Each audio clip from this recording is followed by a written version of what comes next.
Welcome back, ladies and gentlemen. We're now delighted to be joined over the telephone by our guest for this afternoon, Mr. Ramzy Khoury, our journalist. It's a very good afternoon to you, sir. Good afternoon to you and to the listeners. Thank you very much for joining us, Mr. Ramzy. Let me start, of course. We've seen reports over 100 people have been killed overnight as we've seen strikes across Gaza, and we've seen different reports that attacks were still ongoing in several areas in Gaza. Tell me, Mr. Ramzy, how do you see the continued escalation, the continued attacks in spite of all the international pressure for Israel to stop killing civilians? Unfortunately, Israel has not stopped at all since the decision of the International Court of Justice. Yes. They have continued killing pretty much over 100 people on a daily basis.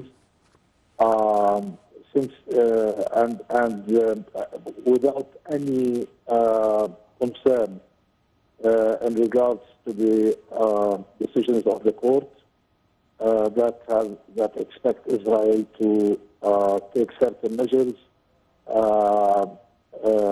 from stopping their murder spree of civilians to other measures, including demolitions, the destruction that has been going on to the infrastructure, etc. Israel has totally ignored the decisions that and the orders of the International Court of Justice, and it has enjoyed full impunity because of the support that it knows it has at the United Nations Security Council, where an American veto is always awaiting any attempt to try to put an end to this. Absolutely. Mr. Ramzy, we've seen, more than 70 strikes launched on civilian homes in Deir al-Balah, Khan Yunis and Rafah, amongst other locations, just over the last 24 hours. And in a statement from the United Nations Humanitarian Agency, they have warned that without adequate food and water supplies, as well as health and nutrition, the elevated risk now of famine in Gaza is projected to increase exponentially.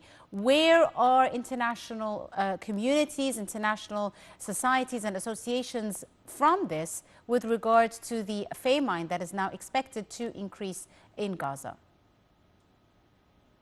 Angie, it's fascinating. We haven't ever seen anything like this happen without international community intervention. Yes. It's fascinating from that angle for sure, especially now that we're talking about major hunger going on in the north of Gaza. Some supplies are going into Rafah, but the north of Gaza, people there are starving, and we're talking about children who are starving. And the whole international community has sent out its warnings day after day, saying that it has become totally impossible to continue like this, at least in the north. Unfortunately, Israel is still continuing, and we have to see now if the negotiations in Paris that are ongoing right now are going to result in any kind of ceasefire, and that ceasefire is going to allow for food supplies to reach the northern part of Gaza. Mm-hmm. Speaking about the negotiations in Paris now, we've seen a plan for post-war Gaza being unveiled by the Israeli Prime Minister Benjamin Netanyahu, which even drew criticism from their ally, from the United States, and was, of course, rejected by the Palestinian Authority. Could you tell me a bit about how you see this plan that they've unveiled and some of their unrealistic expectations? Well, Israel's plans for the after-war are ridiculous and illogical and illegal. Israel, every single plan that they have put forth on the table has absolutely no chance of being accepted by the Palestinians. And all of these parties are discussing the after day, but then the Palestinians are never invited to discuss the after day, as if the Palestinians have absolutely no say in their destiny. When what the Israelis want, Netanyahu, what he wants is to prolong the war for as long as possible in an attempt to try to get out of his political quagmire that he's in. Netanyahu needs a longer war, because if Netanyahu goes to elections, he and his government has absolutely no chance of winning elections anymore. And therefore, what Netanyahu needs to do is to come out with some kind of a heroic achievement, a victory of high magnitude in order to convince his people to vote for him again, in order for him to be able to continue in politics. And therefore, everything that has been submitted on the table by Israel is about long-term war. The attempts of Israel to remove the Palestinians from their land and throw them elsewhere, such as Egypt and Jordan, etc., seems to be facing major obstacles from the international community.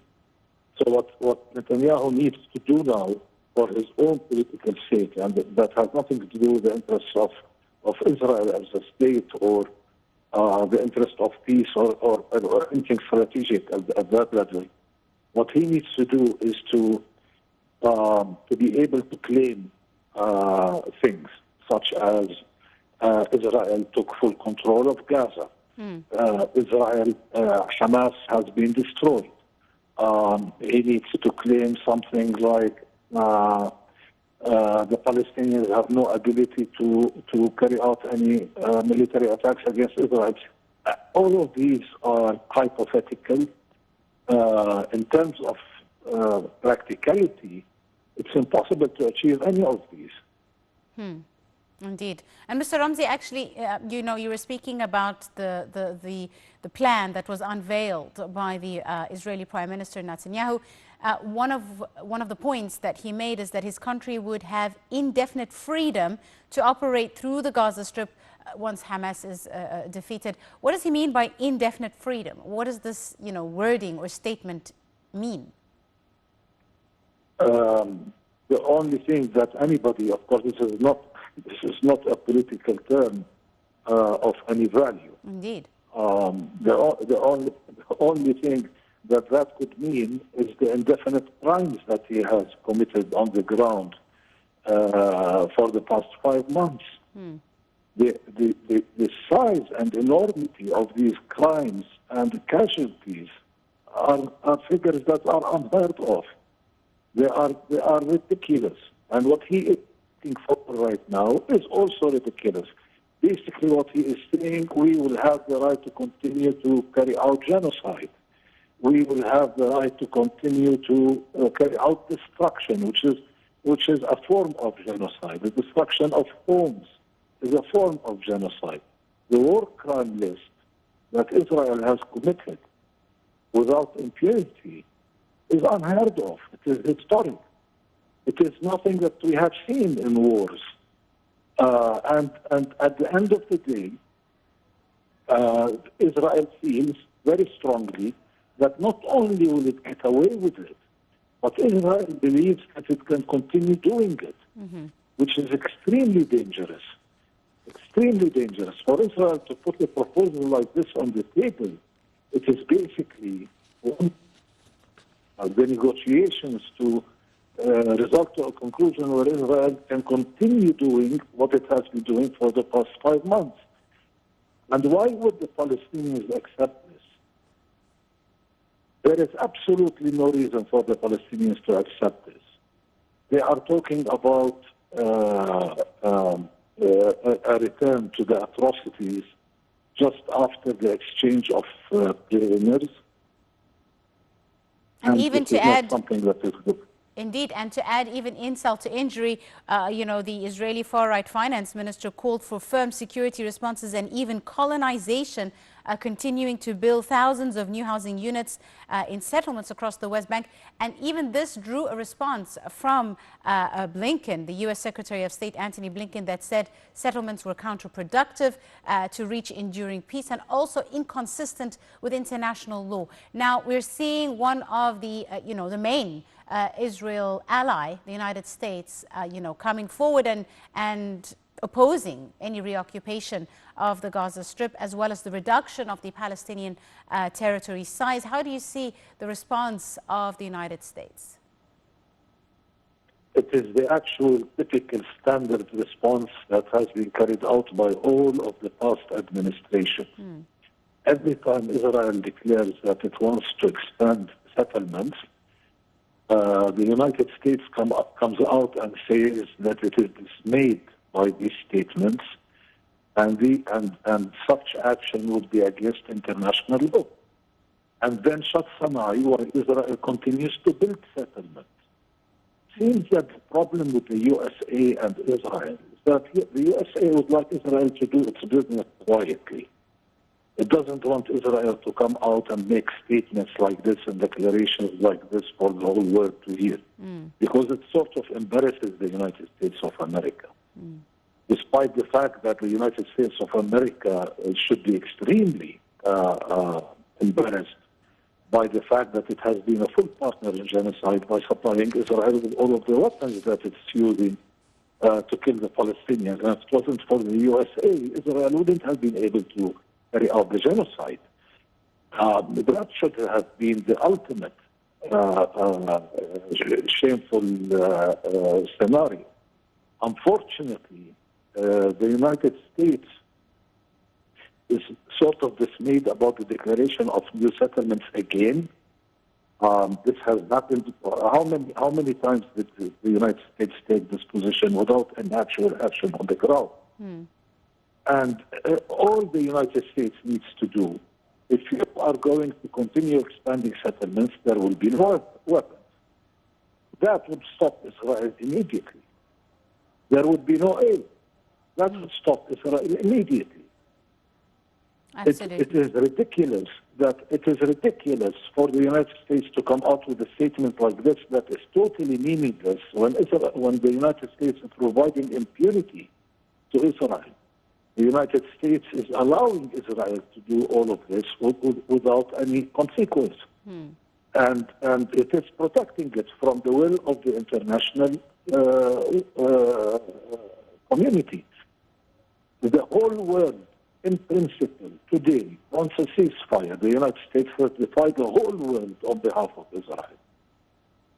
And what is that, and how is that useful for Israel?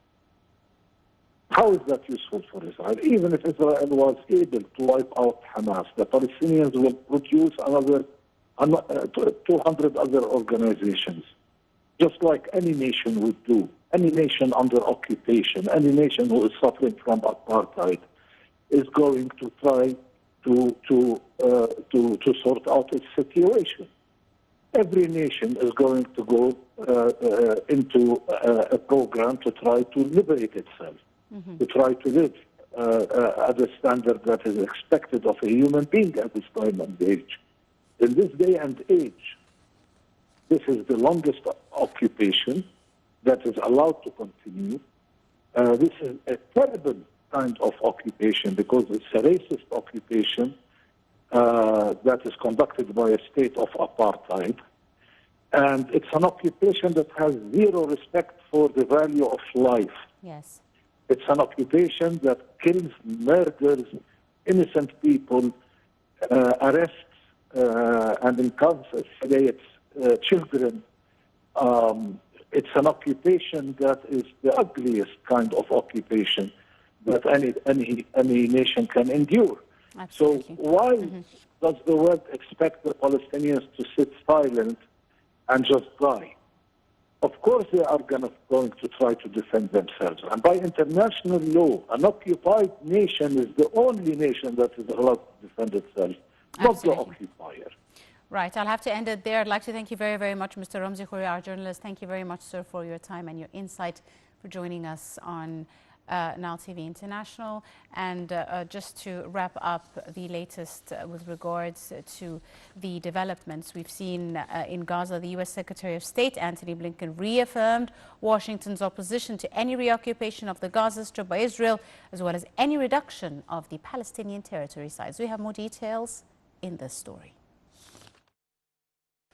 U.S. Secretary of State Antony Blinken reaffirmed Washington's opposition to any reoccupation of the Gaza Strip by Israel, as well as any reduction of the Palestinian territory size. Blinken's remarks were in response to a plan for a post-war Gaza put forward by the Israeli Prime Minister Benjamin Netanyahu, in which his country's army would have indefinite freedom to operate throughout the Gaza Strip once Hamas was defeated. Blinken said after attending a G20 meeting of foreign ministers in Brazil that Gaza could not be a platform for terrorism and there should be no Israeli reoccupation of Gaza, and the size of Gaza's territory should not be reduced. Palestinians have complained of worsening Israeli-imposed restrictions in the West Bank since the outbreak of the war in the Gaza Strip between Israel and Hamas. Israel's far-right finance minister called for a firm security response and colonization by building thousands of new housing units in settlements across the West Bank. Blinken said new settlements were counterproductive to reaching enduring peace and also inconsistent with international law.